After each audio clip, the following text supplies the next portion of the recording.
RTC బస్సులో చిల్లర సమస్యకు చెక్ పెట్టేందుకు యాజమాన్యం చర్యలు తీసుకుంటోంది. ఇకపై పల్లె వెలుగు మొదలు అన్ని బస్సుల్లోనూ డిజిటల్ పేమెంట్స్ విధానం అమలు చేయాలని నిర్ణయించింది.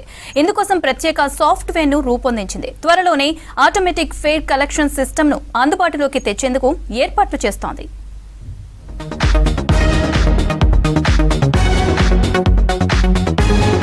ఆర్టీసీలో పబ్లిక్ కు మరిన్ని సేవలు అందించేందుకు ప్లాన్ చేసింది యాజమాన్యం. ఇందులో భాగంగా AFCS సాఫ్ట్వేర్ తో బస్సుల్లో టికెట్లు ఇచ్చేందుకు ఏర్పాట్లు చేస్తుంది. 13,000 ప్రత్యేక మెషిన్లను కూడా కొనుగోలు చేస్తుంది యాజమాన్యం. వీటి కోసం ఇప్పటికే ఆర్డర్ కూడా ఇచ్చింది. వీటిని ఇంటెలిజెన్స్ టికెట్ ఇష్యూయింగ్ మెషిన్స్ ను రాష్ట్ర వ్యాప్తంగా ఉన్న 9,000 పైచిలుకు బస్సుల్లోనూ ఐటమ్స్ ను అందుబాటులోకి తేనున్నారు. మరో 4,000 మెషిన్లను ఆర్టీసీ అధికారులు స్పేరులో ఉంచుకోనున్నారు.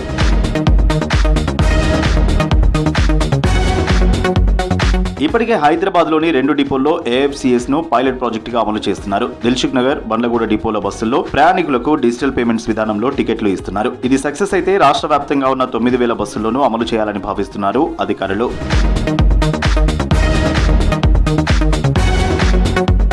ప్రస్తుతం హై ఎండ్ బస్సుల్లో అది కూడా ప్రయాణికుల అభ్యర్థనతో మాత్రమే ఆన్లైన్ పేమెంట్ పద్ధతిలో టికెట్లు ఇస్తున్నారు. ఇందిరా, గరుడ, రాజధాని, సూపర్ లగ్జరీ లాంటి హై ఎండ్ బస్సుల్లోనే UPI విధానం అమలు చేస్తున్నారు. ఇది తాత్కాలిక పద్ధతిలోనే కొనసాగించనున్నారు. ఇప్పుడు సంస్థ కొత్తగా తీసుకొస్తున్న డిజిటల్ పేమెంట్స్ విధానం అమలైతే అన్ని బస్సుల్లోనూ కొత్త మెషిన్లు అందుబాటులోకి రానున్నాయి.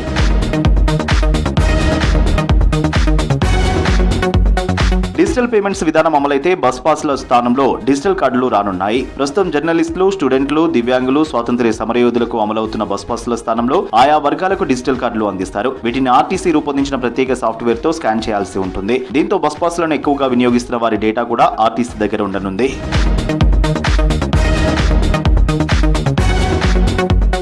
ఈ డిజిటల్ పేమెంట్ విధానం అమలైతే రాష్ట్ర వ్యాప్తంగా ఏ రూట్లలో ఏ సమయాల్లో ప్రయాణికుల రద్దీ ఎక్కువగా ఉంటుందనేది కూడా తెలుసుకునే అవకాశం ఉంటుంది. దీన్ని రియల్ టైం డేటాగా పరిగణించనున్నారు అధికారులు. దీంతో రద్దీ ఎక్కువగా ఉన్న రూట్లను, రద్దీ ఎక్కువగా ఉన్న సమయాలను తెలుసుకోవచ్చు. దీంతో ఆయా రూట్లలో ఆయా సమయాల్లో ఆర్టీసీ అధికారులు అదనపు బస్సులను నడిపేందుకు అవకాశం ఉంటుంది.